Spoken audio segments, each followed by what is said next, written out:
One was worry. And more we nominate a course of my way. One was up one. Over him for. Or no bad man.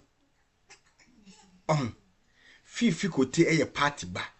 He's never ever. Mame Mao Akwaba and Found Bragan and Sam TVGH so what friend me Adjoa searching. Ebusia for software or that screen is what friend of software Eric Boahen. Now on the 31st December, a year 2025 year tremi or the ensemble ebetuja. Now and I'm so and I Ghana for so I come the action on wedding at Temanya Semketo Akra and 1 GB action 1 kasa. Esan ensema or the ebetuja a Ghana phobia hinti. Na eden sem and our sofo Eric Boahen a kind on the 31st 98 tremi. Or say heavens omoko meeting ewo ho. Na meeting a course so ewo heavens and they say His Excellency John Dramani Mahama as I say ultra 8 years. 4 years ya ochi HMA on Samsung to aso enko 8 years and kahone na Ghana phobia edisebio na boy na amano. Na make a sentence yentie ensema sofo Eric Boahen ede etu dwane esansomba. Yes, spiritual God. Yeah, Papa John Mahama. Spiritual God. Heavens. Excellency. Eye meeting back. I was so big for 8 years. And then 4 years. Or another 10. I was on saying, Ghana, I said, wait, I'm going to bear me, I'm going to bear Papa. I catch you 2 years ago. No, 8 months ago. Yeah, then I catch you. Said, he will be forced. He will be forced.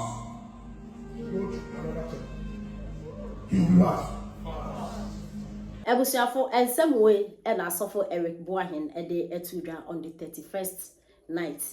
Na answer na me de ensema Ghana for aka ebebro me pese me bisa suffer Eric Boahen asem say heavens ebie na omuye meeting no abofo e ka kire ne say His Excellency John Dramani Mahama etwa 8 years no suffer Eric Boahen pese bisa say Ghana ha onti hebi His Excellency John Dramani Mahama na membu dada obu from 2012 ebepim 2016 and am so Ghana for edebufu etuti ano no megidi ye pass so for Eric Boahen na wo Ghana ha no sa meeting na se no de sabofo na we hu kra wa wo ya ate asefo na na wo ho no went me account from say His Excellency John Dramani Mahama be president from 2013 abepim 16 no wa mebobra e na Ghana for ye pame no so for Eric Boahen went me account abofo no say a year gold, timber, bauxite, Ghana natural resources are Nakupon the man say money na yan family. When to me I can't travel for say His Excellency John Dramani Mahama be president from 2013 back in 2016. On the nebution from one year, one chendi. Natural resources as a Ghana for yenya home fasono, and this simba na Ghana for yenya and fasoda. So for Eric Boahen, I think I'll catch the heavens say. NPP mom na hesa nko mo to as because omo no mo ba omo hwe ahiafo na sebio njankafo National Health Insurance NPP na de buy free SHS NPP na de buy free maternal care NPP na de buy school feeding program eye NPP aban na ebebi a omo hye na omo de brega na fo nti kame akoye se heaven ho na mo ko meeting no abofo no na yenya akopon ayesom no onim ne akoso bia Inti so omudo omu no mu ehu kra wo osofu wo ko hodo ya ati asefo nti wuhu ti ese nka wo ka kire Yakobon se dabi John Dramani Mahama entimi nko 8 years ye entimi because 2013 to 2016 some member fu no bebu ni ya over 1 million vote too no first president no e been seen the history of Ghana African family sure se bi esida no amebobra insem hu nko no bedi e no san so by second time you kra no we twa 1 year o asokro fa bi mbo fem Chese yehu ade bia His Excellency John Dramani Mahama ya ezi eto ane so 4 years ka hone 8 years enti osofo Boahen sanso mu community na kaka cha bofo no se dwane yentimi yentimi mfa John Dramani Mahama nto aso bio ene ye be yare enam sensem so Ghana fu bi akọ mo adwen de akye yenti se ne nsem no esi ekoy Mahu se emwa we num na ekoso man we mahu se aboa no ofri himfa ono bara ben fifi kote eye party ba. He's never ever thinking about this. And this kind of people and they owu na minimum no we were scammer omo ye scammers ni bia na ode awate asoro no or a full scammer. This guy young guy 30 something years very very rich who say odina ho no full scammer na osin abutrika je say abutrika na nye fast and fast so asoro na mewurase ana we were smart ana ode asoro oto we me say anomata krakra wo hu ye odina ho na wo kan kwasem no wo hu ye bra John the man Mahama bedi ade no oka omo a we oka usu bempa group no we oka usu bempa na jegeze fence yi kumchacha ene wo mom go share yi no oka sa group no o ye sa group ni bia how do you expect so babeka na tinkwa asem oka ne tie agimisem ewom in spiritual realm nom ko meeting no o say heavens you, like I say heaven, you must watch video ni heavens. Heaven no so you heavens. Heaven do say you heavens atenase aka say aso abodam. We eye nkom se. Heavens atenase aka say John the man Mahama o 8 years. Why are there? Heavens Eka say 8 years and mpacho 4 years and was starting the 4 years into 8 years now okay no heavens aka say 8 years heavens anka say 12 years say heavens eka say 12 years dia and then ke beje heavens e dey shine back. Look at this over young guy he say me say nyamesuna nyame anso nipa kuma ho ye de ho bagim na be ye butubutu ye be nyame ye be say yawo se nyama nya careful ho ye de ho bagim abe display o man no ye na ije to man no asai we o video no ye be keep obi bia all calling for 2 time no we will gather all the videos and keep it for somewhere na edita you people should get ready. Mo calling especially most as of all. And they say you people should get ready. We will keep your videos and sell across, and you will pay for it.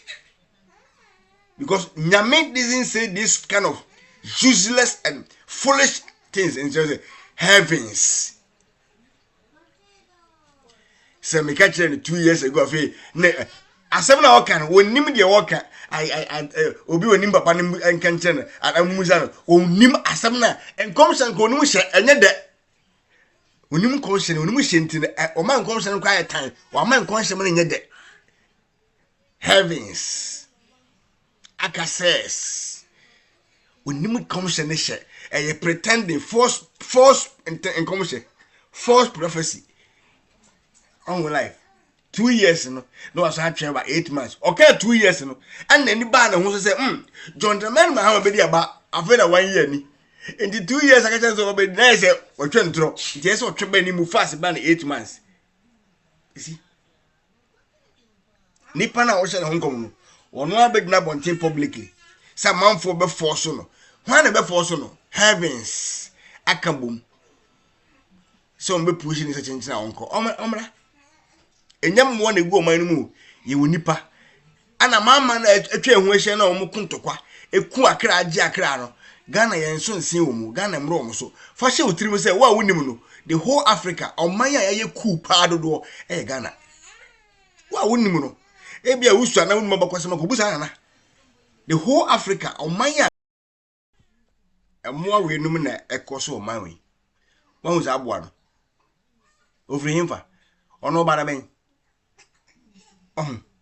Fifi kote eye party ba. He's never ever thinking about this. And this kind of people and they owu na minimum no we were scammer omo ye scammers ni bia na ode awate asoro no oye full scammer this guy young guy 30 something years very rich who say odina no full scammer na osin abutrika je say abutrika na nye fast and fast so asoro na mewurase ana we were smart ana ode asoro oto we me say anomata krakra wo hu ye odina wo na wo kan kwasem no wo hu ye bra John the man Mahama bedi ade no oka omo a we oka usu bempa group no ho we oka usu bempa na jegeze fence yi kum chacha ene wo mom go share yi no oka sa group no ho o yes group ni bia how do you expect so babeka na tinkwa asema oka na ti agimisem ewom in spiritual realm nom ko meeting no o say heavens Tini you, like I say heaven, you must watch video ni heavens. Heaven no so you heavens. Heaven do say you heavens. Atenase. Aka say aso abodam. We eyen kom say. Heavens. Atenase aka say John the man Mahama o 8 years. Why are there? Heavens. Eka say 8 years and mpacho 4 years and was starting the 4 years into 8 years now kan no heavens aka say 8 years heavens anka say 12 years say heavens eka say 12 years dia and nke beje heavens e dey trying back. Look at this over young guy he say me say nyamesuna nyame anso nipa kuma on e dey trying back. Look at this over young guy he say me say nyame anso nipa kuma on ye dey ho ba gim in na be ye butubutu ye be nyame ye be say yawo se nyama nya careful on ye dey ho ba gim abi display o man no ye na ije to man no asai we video no ye be keep obi bia all calling for 2 time no we will gather all the videos and keep it for somewhere na edita you people should get ready mo calling especially most as of for edita you people should get ready. We will keep your videos and sell across and you will pay for it. Because Nyame doesn't say this kind of useless and foolish things in just heavens. So me catch 2 years ago asem na okan wonim de woka obi wonim papa nim enkanche na amuza no wonim asem na enkomshan ko wonim hye enye de wonim komshan wonim hye ntine o man komshan ko ayetan o man komshan na enye de heavens access wonim komshan hye pretending false enkomshan false prophecy on life 2 years no was actually about 8 months. Okay, 2 years no. And then the band who say, John the man Mahama be about after 1 year ni. In the 2 years I can so be nice or trying to draw. Just what try ni move fast about 8 months. You see? Nipa na o share Hong Kong no. Ono abeg na bonten publicly. Some man for be force no. When be force no. Heavens akambum.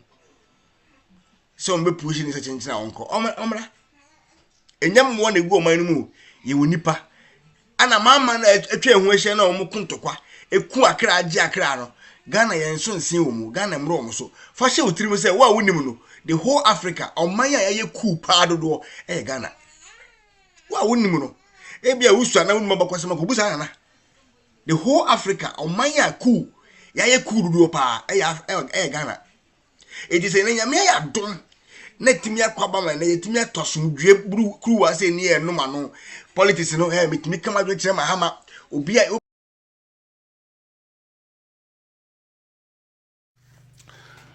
Okay, Bushafo, and made a quick one. We mention me combine 2 videos abom.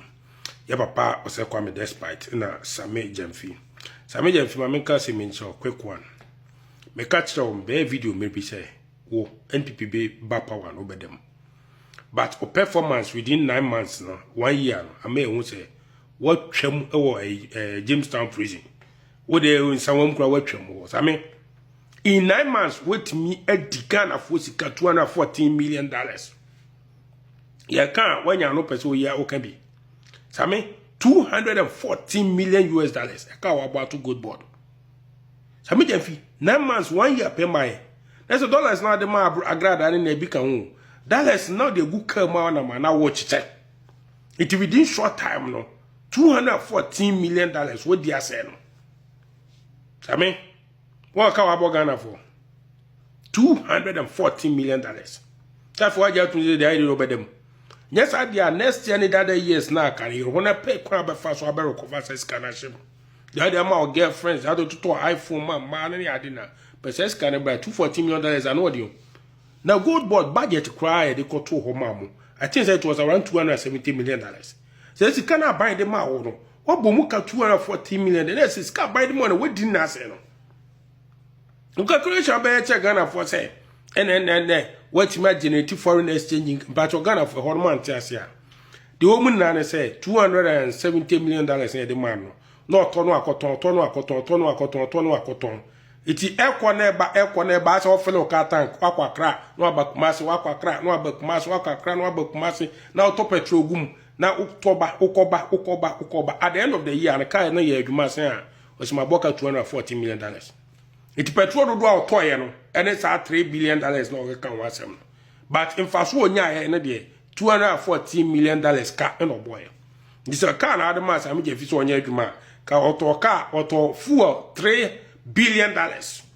And all year, you ma boka $214 million. Very simple explanation. It's a Ghana for, so I must say, need too many years, more answer. Manuel Siwaha. I feel papa despite. Or say, Kwame despite. Respect to be brave. Many are just saying, Oba out by Kasai.